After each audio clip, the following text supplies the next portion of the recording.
It was the early 1960s, and the three biggest US automakers were neck-deep in a battle of supremacy. Ford, Chrysler, and General Motors were all racing to build the ultimate superstar drag race car. Chevrolet already had their 427-powered Impala Z11. Pontiac had the Catalina Super Duty. Chrysler had their wicked 426 Max wedge engines stuffed into the Plymouth Savoy, the Fury, and the Belvedere, among others. But it was Ford that would have the last laugh in this battle.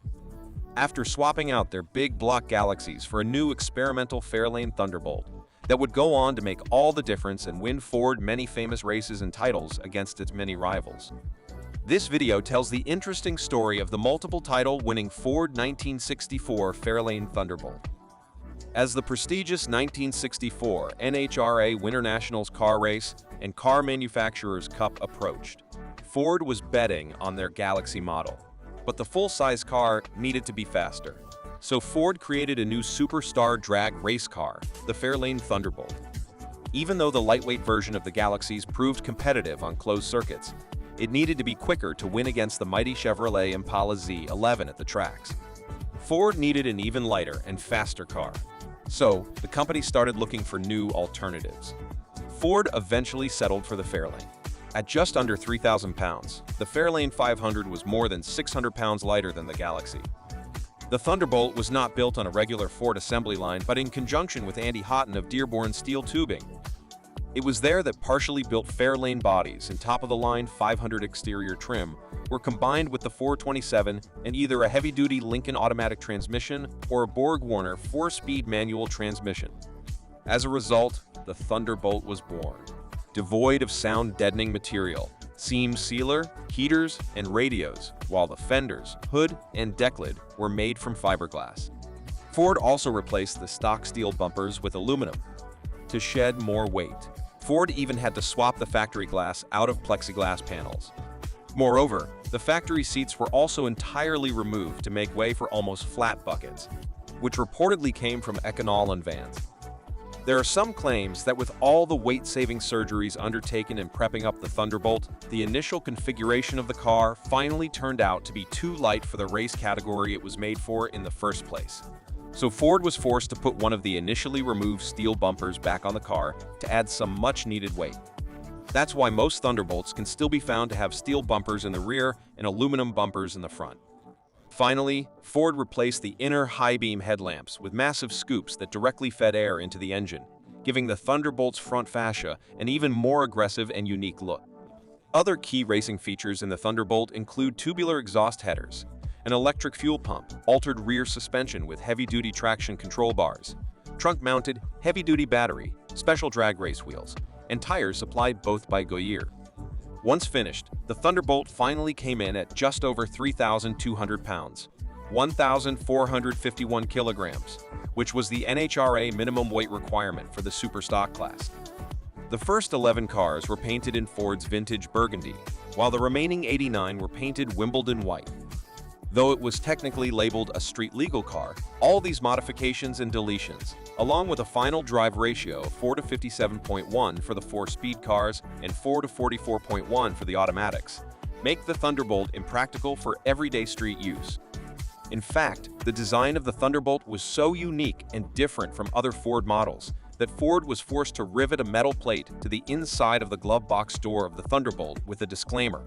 The plate reads, "This vehicle has been built especially as a lightweight competitive car and includes certain fiberglass and aluminum components." Because of the specialized purpose for which this car has been built, and in order to achieve maximum weight reduction, normal quality standards of the Ford Motor Company in terms of exterior panel fit and surface appearance are not met on this vehicle.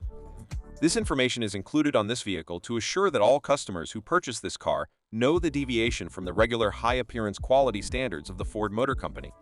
Talking of powertrain, the Fairlane Thunderbolt boasts 425 horsepower. But that was only on paper, as racers and the car's enthusiasts alike estimated an output that exceeded 500 horsepower. The engine used in the 1964 Ford Fairlane Thunderbolt was estimated to have a compression ratio of 12:7.1 and features two 4-barrel carburetors. Most impressively, And undoubtedly, the most famous fact about the Thunderbolt was that it went on to debut with a win at the 1964 NHRA Winter Nationals. In the much-famed final, Gas Ronda defeated Butch Leal for the trophy, with each of the two finalists driving a Fairlane Thunderbolt. With impressive speeds on the tracks, the Thunderbolt also went on to take the NHRA Top Stock crown that year, as well as the NHRA Manufacturers' Cup. Being that the 1964 Thunderbolt is a multiple title-winning race car, you can bet your bottom dollar that it is incredibly fast, like beyond fast. The car accelerates from 0 to 60 miles per hour in only 4.6 seconds. The Ford Thunderbolt can go the quarter mile in 11.8 seconds at 123 miles per hour. This drag car has a strong reputation, and for great reason. It did some real unforgettable damage on the tracks and helped increase interest in the Ford brand. Ford ultimately built 100 Thunderbolts in 1964-49, fitted with 4-speed manuals, and 51 equipped with 3-speed cruise-o-matics. Ford has produced many celebrated and iconic cars since its inception. One of the most beloved and famed in the car community is the Ford Fairlane. However, among the relatively long and diverse lineup of vehicles, the 1964 Fairlane Thunderbolt is by far the most impressive and famed. The Thunderbolt is a factory drag race version of the Fairlane. It was produced just for the 1964 model year. The Thunderbolt provided a much different experience from the regular car the automakers sold for so long. Ford designed this one for speed and power, but it still features an elegant look. For gearheads, there is much to appreciate about this crown-winning race car. It's a thing of beauty, it's powerful, and it fetches a large sum of money at auctions. What makes the 1960s Ford Fairlane so special, and therefore the Thunderbolt, is how they embody the times from which they came. The Thunderbolt has this same unassuming look, except with a few changes to make the car more lightweight and represent the sport of racing. People remember the vehicle for being pretty long. It's also recognizable because of its raised hood to accommodate the high-rise engine and the reasonably understated front grille.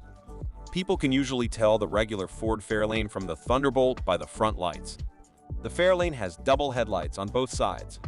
However, the race car variant has holes for both, but you typically see the car with one light on either side missing. There's no denying the fact that the Thunderbolt isn't a car you buy for its looks. However, it's still an attractive car because it has that classic sedan look that represents a particular time in automotive history. The Fairlane Thunderbolt is a classic race car that has a regular sedan look.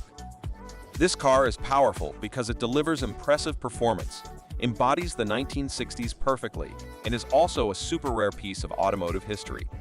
Not only did the car win races and make a name for itself that way, but it also helped maintain and increase the overall popularity of the Ford Fairlane nameplate. This car deserves the respect it gets, and we'd love to see a modern version of it. As far as classic cars go, this is one of the most exciting and famed classic cars ever made. And it wasn't called the Thunderbolt for nothing. The car literally bolts like thunder. And that was why the story goes that most of its racing rivals during the 1964 NHRA Winter Nationals were too scared to challenge the Thunderbolt to a race. Thanks for watching, and give this video a thumbs up if you enjoyed the story.